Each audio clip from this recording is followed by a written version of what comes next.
to ask Eamon Gilmore if I could, please. I'm really tired of listening to him on television talk about developers. I'd just like to know what he thinks of developers and why does he keep saying that NAMA, and we have a lot of issues with NAMA, is a bailout for developers. I just wanted to explain exactly how it is a bailout for developers.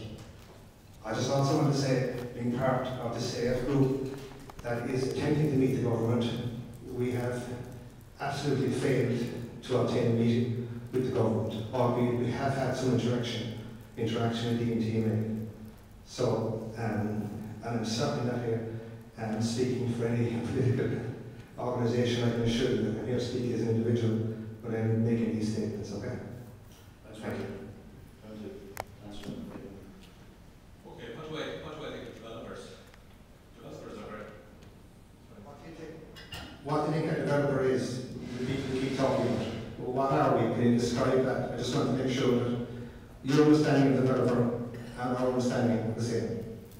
Thank you. Well, my understanding of developer is that you're business people who develop property, develop the infrastructure, develop the things that we all need. As I said earlier, very critical part of the economy and a very critical part of our economic recovery. Our priority, my priority as a political party, looking at the economic situation at the moment, is how do we get people back to work? One of the quickest ways, in my opinion, of getting people back to work is through construction. And both here today and indeed in previous speeches and contributions that I've made to the public debate, I've outlined a variety of ways in which I feel that can be done, ranging from the school building programme, public transport programme, and so on, all of which involves developers and construction. But let's be frank about this. The hole that we are in now as a country was a hole that was contributed to certainly by some developers. The banking practices, I mean, when I talk about and this is shorthand, and we all use shorthand at times, but maybe we shouldn't.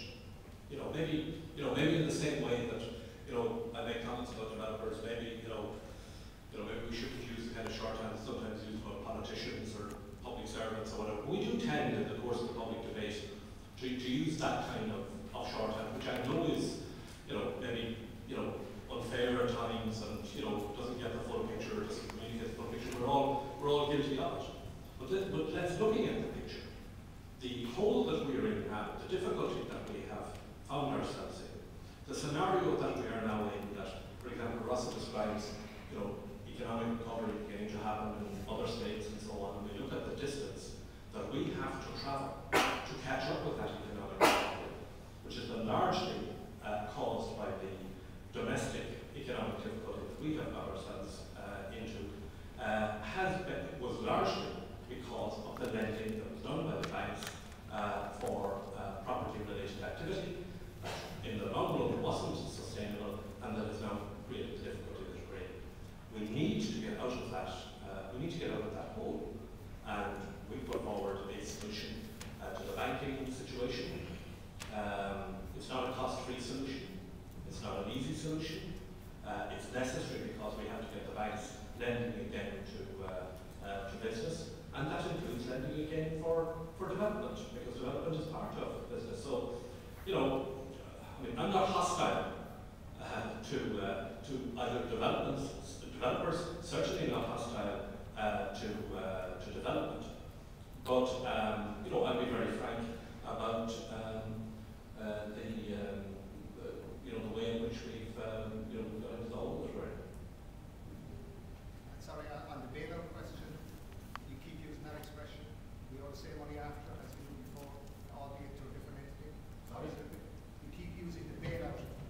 You said microphone, yeah. You keep using the bailout point, and I make the point to you that we still owe the same money after as we did before.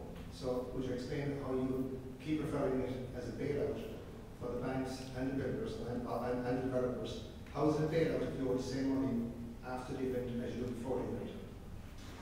Well, it's a bailout because at the end of the day, it's the public as the taxpayer who's now going to carry the risk for this. was going to carry it forward.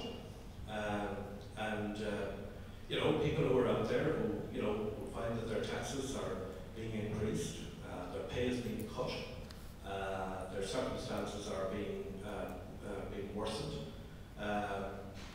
you know, are not exactly enamoured of the idea that that is happening, while at the same time huge amounts of public money that we don't have it now has to be committed to get the banks out of the hole that they're in. And you know, there is no point in anybody trying to say, well, you know, it wasn't our fault, or we weren't part of the equation that caused it. So yes, I do call it a bailout. Yeah. Sorry, I don't have the question. I just want to make a reply. I'm not going to get into a continuing question. Honestly, I'm really surprised with your answer, because it clearly you're not understanding at all the macro issues that led to this whole environment, which your people, which your which politicians are into control. That's the first point. We have accepted in the industry that yes, we have to accept and take some blame. And I certainly wasn't shy in doing so to speak public, but we're not the only people. And I'm just amazed that it always comes down to just us and the banks. And I'm not here to speak about the banks; they can speak for themselves. But you know, when you look at what the little people did, the zones that took place around the country, the lack of zones in places where it was needed, the lack of infrastructure. You know, like go on and speak and to go over the floor, which I won't. But like, I'm just sorry not to tell you that you haven't answered the questions I asked in terms of satisfaction. That's all. But I don't want to continue because it's going to be a Q&A for other people as well. But thank you for the responses. Sorry, Tom.